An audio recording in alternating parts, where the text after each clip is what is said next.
There will be obstacles, there will be doubters, there will be mistakes, but with hard work there are no limits. Michael Phelps പറഞ്ഞ വാചകമാണിത്.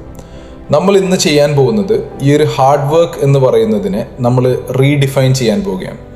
Michael Phelps പറഞ്ഞു, പല തടസ്സങ്ങളും ഉണ്ടാകും, പലരും നമ്മുടെ വഴിയിലുണ്ടാകും, നമുക്ക് പല തെറ്റുകളും പറ്റും, പക്ഷേ ഹാർഡ് വർക്ക് വെച്ച് നമുക്ക് എല്ലാത്തിനെയും അതിജീവിക്കാൻ പറ്റുമെന്ന്.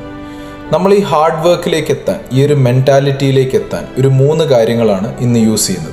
അല്ലെങ്കിൽ 3 കാര്യങ്ങളിൽ ഒരു ഫോർമുല ആണ് നമ്മൾ അപ്ലൈ ചെയ്യാൻ പോകുന്നത്. അതിലൊന്നാമത്തെ കാര്യമാണ് ബിലീവ് ഇൻ യുവർ സെൽഫ്. അദ്ദേഹം പറഞ്ഞതിലൊരു കാര്യമുണ്ട്, പലരും നമ്മളെ സംശയിക്കും, അല്ലെങ്കിൽ നമ്മൾ തന്നെ പലപ്പോഴും നമ്മളെ തന്നെ ഡൗട്ട് ചെയ്യും എന്നുള്ളൊരു കാര്യം. നമ്മളെ പലപ്പോഴും പിടിച്ചു നിർത്തുന്നത് ഈ ഉള്ളിലെ ഈ ചിന്തയാണ്, ഉള്ളിലെ ഈ സംശയങ്ങളാണ്. ബെഞ്ചമിൻ ഡിസ്രേലി പറയുന്നുണ്ട്, nurture your mind with great thoughts, for you will never go any higher than you think. നമ്മുടെ ചിന്തകൾക്കപ്പുറം നമുക്ക് ഉയർന്നു പറക്കാനായിട്ട് പറ്റില്ല. നമ്മുടെ ചിന്തകൾ എന്ന് പറയുന്നത് നമ്മുടെ വഴിയിൽ മുൻപിൽ പോകുന്ന വെളിച്ചം പോലെയാണ്. അതുകൊണ്ട് നമ്മുടെ ജീവിതത്തിൽ എന്തെങ്കിലും ഒരു ലിമിറ്റേഷൻ ഉണ്ടെങ്കിൽ the first limit is in our thoughts. നമ്മുടെ ചിന്തയിലാണ് ലിമിറ്റുകൾ വരച്ചിരുന്നത്. അതുകൊണ്ടാണ് അതിനെ അതിജീവിക്കാൻ we have to really believe എന്ന് പറയുന്നത്.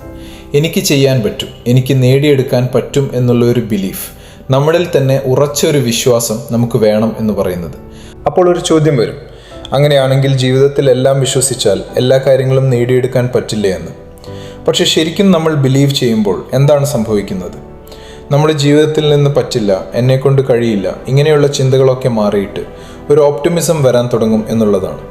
നമ്മുടെ മൈൻഡ് സെറ്റിൽ നമ്മൾ എന്തുകൊണ്ട് നടക്കില്ല എന്നതിന് പകരം എങ്ങനെ എനിക്ക് നടത്തിയെടുക്കാം എന്നുള്ള രീതിയിൽ ചിന്തിക്കാനായിട്ട് തുടങ്ങും. ഇതാണ് നമ്മൾ ബിലീവ് ചെയ്യുമ്പോൾ സംഭവിക്കുന്നത്. എന്താണ് വഴി? എനിക്ക് എത്താനുള്ള വഴി എന്താണ്? അങ്ങനെ നമ്മുടെ ചിന്തകൾ മാറാനായിട്ട് തുടങ്ങും. അവിടെ തന്നെ നിങ്ങളുടെ ജീവിതത്തിൻ്റെ ഫസ്റ്റ് ലിമിറ്റേഷൻ നമ്മൾ ഓവർകം ചെയ്യുകയാണ്. അതുപോലെ തന്നെ മറ്റു പലരെയും നമ്മൾ ചിലപ്പോൾ മാറ്റി നിർത്തുന്നുണ്ടാവാം. നമ്മളെക്കൊണ്ട് പറ്റില്ല എന്ന് പറഞ്ഞ്, നമ്മൾക്ക് കഴിവില്ല എന്നൊക്കെ പറഞ്ഞ് ജെയിംസ് കുക്ക് പറയുന്നുണ്ട്, do just once what others say you can do and you will never pay attention to their limitations again. ഒരു പ്രാവശ്യം നമ്മൾ ചെയ്ത് കാണിച്ചാൽ മതി നമ്മളെക്കൊണ്ട് പറ്റില്ല എന്ന് പറയുന്നൊരു കാര്യം. പിന്നെ അവർ വരച്ചിരുന്ന ലിമിറ്റേഷൻസ് നമ്മളെ ഒരിക്കൽ പോലും ബാധിക്കില്ല. ഇങ്ങനെയാണ് നമ്മൾ തെളിയിക്കേണ്ടത്, നമ്മളോട് തന്നെയും മറ്റുള്ളവരുടെ മുന്നിലും ഒക്കെ നമ്മുടെ ആക്ഷൻസ് കൊണ്ട്. ഇനി രണ്ടാമതായിട്ട് നമുക്ക് വേണ്ട കാര്യമാണ് പേഷ്യൻസ് എന്ന് പറയുന്നത്. നമ്മൾ വിചാരിക്കുന്നത് പോലെ പലപ്പോഴും പല കാര്യങ്ങളും ജീവിതത്തിൽ നടക്കില്ല. നമ്മൾ പല ടു ഡു ലിസ്റ്റ് മിസ്സാക്കും. നമ്മൾ പല തെറ്റുകളും നമ്മുടെ ജീവിതത്തിൽ ആവർത്തിക്കും. We will fail again and again. അവിടെ നമുക്ക് നമ്മളോട് തന്നെ ഒരു പേഷ്യൻസ് കാണിക്കാൻ പറ്റുന്നുണ്ടോ? നമുക്ക് തന്നെ കുറച്ചുകൂടി ടൈമും സ്പേസും കൊടുക്കാൻ പറ്റുന്നുണ്ടോ? We have to keep on trusting. അതുപോലെ തന്നെ നമുക്ക് പല കാര്യങ്ങളും നമ്മൾ വിചാരിക്കുന്ന സ്പീഡിൽ കിട്ടില്ല. We won't get things fast. ഓരോ ദിവസവും കുറച്ചെങ്കിലും നമുക്ക് ചെയ്യാൻ പറ്റുന്നുണ്ടോ? We have to trust the process ദർ. ഇതിനുള്ള പേഷ്യൻസ് ആണ് നമുക്ക് വേണ്ടത്. കാരണം നമ്മുടെ ഉള്ളിലെ ആ ലേസി ആയിട്ടുള്ള ഒരു മനുഷ്യൻ, ആ ഒരു അലസനായിട്ടുള്ള മനുഷ്യൻ പെട്ടെന്ന് ഇല്ലാണ്ടാകില്ല. ഇടയ്ക്കിടയ്ക്ക് അയാൾ തിരിച്ചു വന്നുകൊണ്ടേയിരിക്കും. Can we keep a patience in fighting him? ഇനി മൂന്നാമത്തെ കാര്യമാണ് ഫേസ് ജസ്റ്റ് ടുഡേ. എല്ലാം കൂടി ഒരുമിച്ച് നമുക്ക് ഫേസ് ചെയ്യാൻ പറ്റില്ല. എല്ലാത്തിൻ്റെയും ഭാരം നമ്മൾ എടുക്കേണ്ട ആവശ്യമില്ല.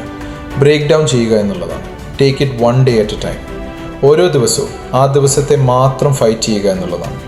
അന്ന് ചെയ്യേണ്ട കാര്യങ്ങൾ ഏറ്റവും നന്നായിട്ട് ചെയ്യുക, പിന്നത്തേക്ക് മാറ്റിവെക്കരുത്. നമ്മളൊരു തെറ്റ് ചെയ്യാൻ അല്ലെങ്കിൽ ഒരു ലേസി ആയിട്ടിരുന്ന് സമയം കളയാനായിട്ട് പോകുമ്പോൾ നമ്മളെ തന്നെ ഓർമ്മപ്പെടുത്തുക, ഇന്ന് ഞാനിത് ചെയ്തില്ലെങ്കിൽ നാളെ ഞാനിത് ചെയ്യില്ല. If you don't do it today there is zero guarantee that you will do it tomorrow. കാരണം നാളെയും നമുക്ക് ഇതുപോലത്തെ തന്നെ സമയമാണ് കിട്ടാൻ പോകുന്നത്. നാളെയും ഇതേ ഞാനാണ് അതിനെ ഫേസ് ചെയ്യാൻ പോകുന്നത്. Yes, it is just the same story if I am lazy today. അതുകൊണ്ട് do it today, live today to the most fullest. അങ്ങനെ നമ്മൾ ചെയ്യുന്ന എല്ലാ കാര്യങ്ങളും ബ്രേക്ക് ഡൗൺ ചെയ്യുക, ചെറിയ ചെറിയ കാര്യങ്ങളായിട്ട്. ഫേസ് ദ സ്മോളസ്റ്റ് തിങ് എന്നുള്ള രീതിയിലേക്ക് കൊണ്ടുവരിക.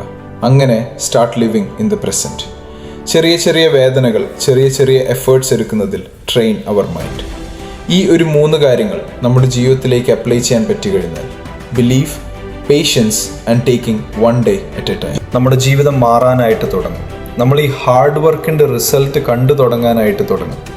ഗ്രെഗ് ബെറിൻ പറയുന്നുണ്ട്, I have learn that anything in life worth having comes from patience and hard work. ജീവിതത്തിൽ എന്തെങ്കിലും വിലപ്പെട്ടതുണ്ടെങ്കിൽ അത് വരുന്നത് പേഷ്യൻസിൽ നിന്നും കഠിനാധ്വാനത്തിൽ നിന്നുമാണ്. We have to keep this in mind. നമ്മളിത് മനസ്സിൽ വെക്കണം. എന്നിട്ട് ഇന്ന് തുടങ്ങണം. ഇന്ന് തൊട്ട് വിശ്വസിച്ച് തുടങ്ങണം. ഇന്ന് തൊട്ട് എഫേർട്ട് ഇട്ട് തുടങ്ങണം. ഇന്ന് തൊട്ട് നമ്മുടെ ജീവിതത്തിലെ ഓരോ ദിവസവും നമ്മൾ ജീവിച്ച് തുടങ്ങണം. So take the decisions today and start living. Stay strong, stay inspired, inspiring you free.